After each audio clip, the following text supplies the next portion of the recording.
Welcome to section 2.1.4, talking about sequences. Now, this is our introduction to sequences. We'll be working in these in the next few sections. You will also need your extra packet that I included with your materials. It says 2.1.4, tables and sequences, or tables and graphs. You'll have that. It's a short little packet, like 4 pages. You'll need that for the extra parts where we graph. All right, so looking at this sequence. So we have the numbers 2, 6, 18, and 54 in our sequence. So she's thinking that it has a generator, that something's happening. So it goes from 2, something happens to bring us to a 6. Inputs again, 6 brings us to an 18, 18 to 54. So you can see, to go from 2 to 6, and 6 to 18, and 18 to 54, what you're doing is you're multiplying by 3 each time.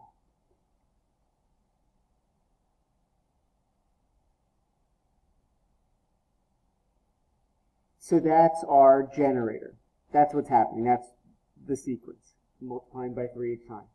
So what are the next 2 terms? We have 2, 6, 18, 54, and then the next few terms, multiply by 3, you get 162. By 3 again, you get 486. By 3 again, you get 1,458. And you're just multiplying by 3. Now, to go forwards, we multiply by 3.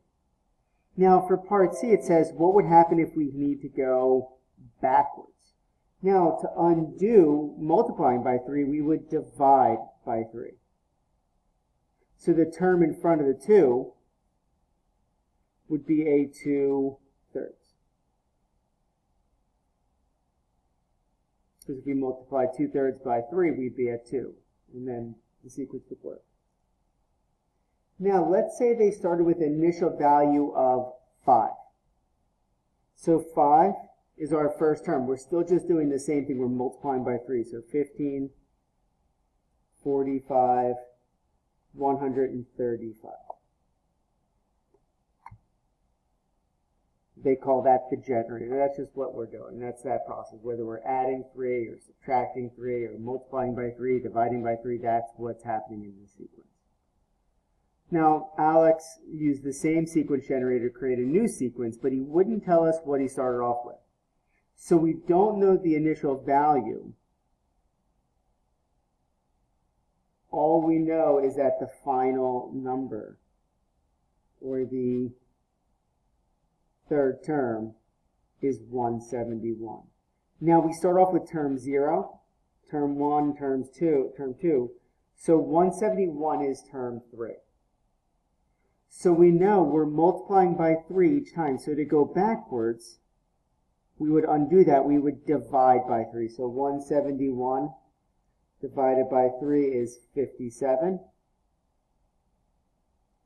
57 divided by 3 is 19. That's term 1.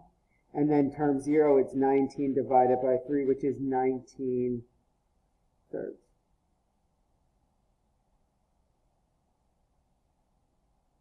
And that's the initial value. Now, in the next part, we're going to be looking at sequences, and we're going to try to figure out what the next 3 values are. We're going to express it in symbols or words, and we're going to record the values on the given table and graph on the graph paper. So that graphing in the graph paper is on the next sheet. Now, we're going from -4 to -1 to 2 to 5. So to go from -4 to -1, we're adding 3, adding 3, and adding 3. We're adding 3 each time. So our next 3 terms would be 8, 11, and 14.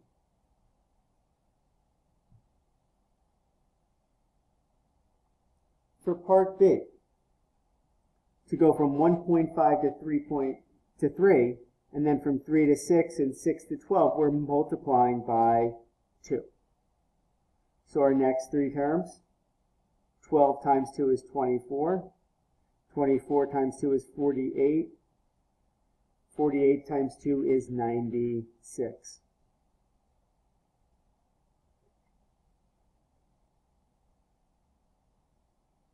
Now we're at 1, 4, 9. So you can actually even put a 0 here. We're adding 1, we're adding 3, and we're adding 5. So we're just adding those consecutive odd numbers. Now, not only that, but 0, 1, 4, 9, those are perfect squares. And you can see if we add 7, we're at 16, which is a perfect square. If we add 9, we're at 25, which is a perfect square. If you add 11, you're at 36, which is a perfect square. Now you could say you're adding consecutive odd integers, or it's n squared. You just square the number.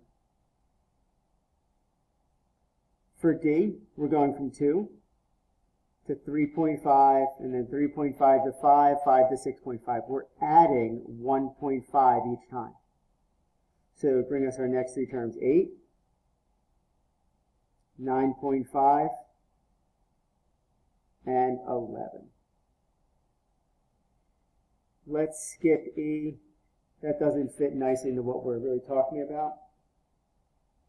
F, to go from 9 to 7, we're subtracting 2. From 7 to 5, we're subtracting 2, and 5 to 3, we're subtracting 2. So our next three terms would be 1, and then we subtract 2, we're at negative 1, subtract 2 again, we're at negative 3. Those are our next three terms. For G, 48, we're dividing by 2. To get to 24, divide by 2.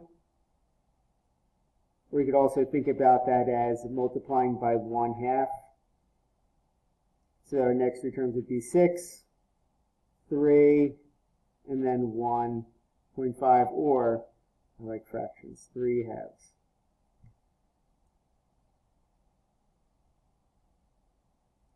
For H, 27 to 9, 9 to 3, and 3 to 1. We're dividing by 3, which is also the same as multiplying by 1/3. So our next three numbers, 1 times 1/3 is 1/3, times 1/3 again is 1/9, times 1/3 is 1/27. Those are our next three terms. Let's skip I. That doesn't fit what I'd like to do for this. We're going from 5/4 to 5/2 to 5 to 10. That one's a little bit weird.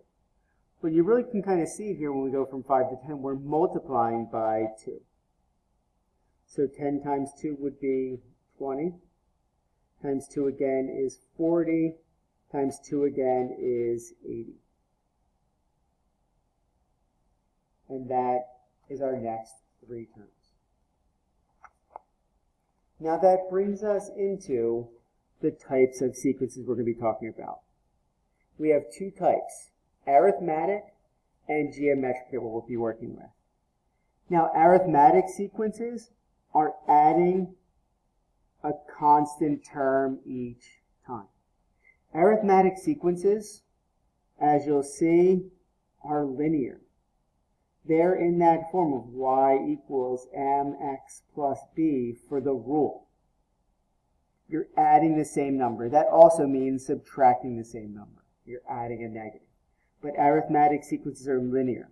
You're adding a constant each time. A geometric sequence, you're multiplying by a constant. You're multiplying by the same number each time. Geometric sequences are very similar to exponential functions. They're in that form of y equals a times b to the x.